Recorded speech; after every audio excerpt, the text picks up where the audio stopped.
सततं कीर्तयन्तो मां यतन्तश्च दृढव्रताः नमस्यन्तश्च मां भक्त्या नित्ययुक्ता उपासते. ज्ञानेश्वर महाराजांच्या ज्ञानेश्वरी ग्रंथातील 9व्या अध्यायातील 14व्या क्रमांकाचा श्लोक असून या श्लोकाखालील 97व्या क्रमांकाची ओवी, तरी कीर्तनाचे नि नटनाचे नाशिले व्यवसाय प्रायचित्ताचे, जे नामच नाही पापाचे ऐसे केले.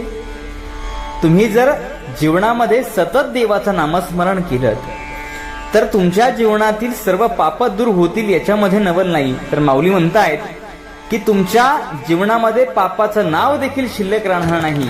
जे नामच नाही पापाचे साधन पैसो